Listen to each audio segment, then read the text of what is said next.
Well,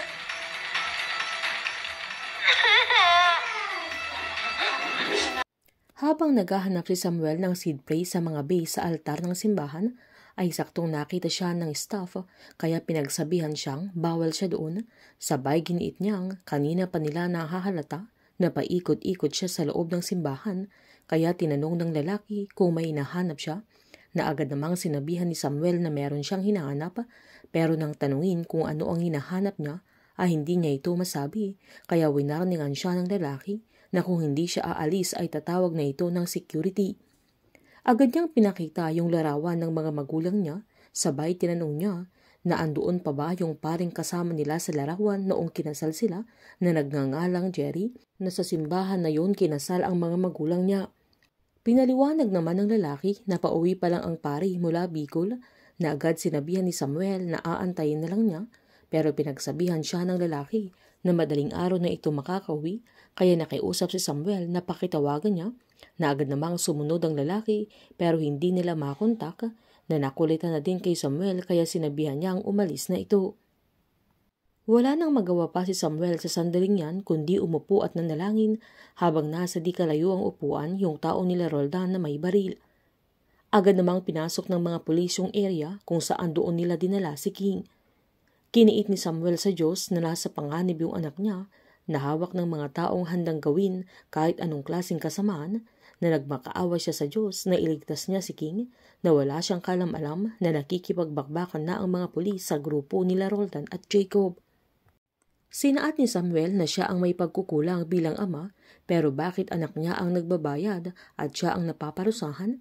Sabay hiniling niyang bigyan siya ng Diyos na isang senyales para mahanap niya si King, na kahit gaano kaliit ay kakapitan niya.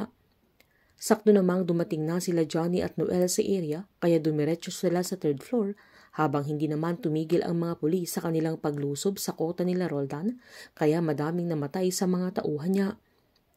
Binitbit naman ng tao ni Jacob si King habang sumisigaw ang bata na tulungan siya.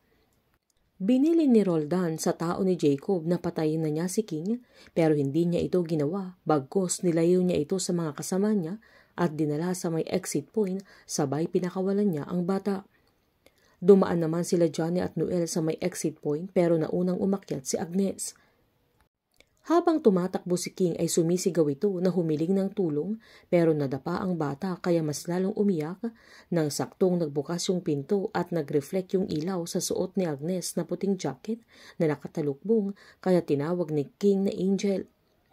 Agad itong niyakap ni Agnes kaya umiiyak si King, na agad niyang pinag-relax dahil hirap itong huminga.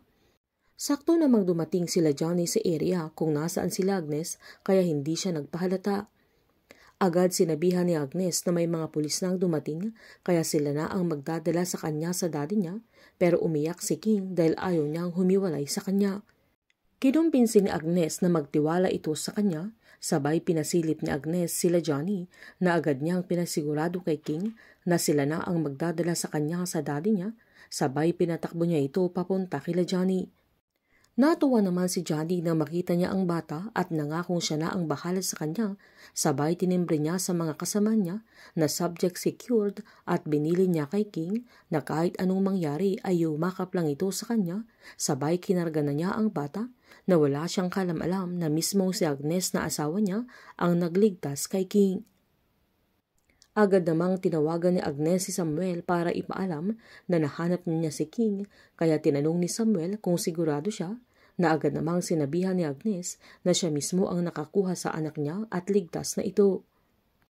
Masayang masaya si Samuel kaya tinanong niya kung nasaan na ang anak niya, sabay nagpasalamat ito kay Agnes, sabay lumingon siya sa may altar dahil sinagot ng Diyos ang kanyang panalangin. Agad niyang tinawag kay Aling Lolita ang magandang balita na ito ang pinakahihintay nilang lahat, ang malamang ligtas at buhay pa ang kanyang anak. Painit ng painit ang mga tagpo, sabay-sabay po nating subaybayan ang advance episode ng Sins of the Father dito lamang po sa aking channel. Patuloy lamang po manood, mag-likes at mag-subscribe para ma-update po kayo sa mga advance episode. Marami pong salamat.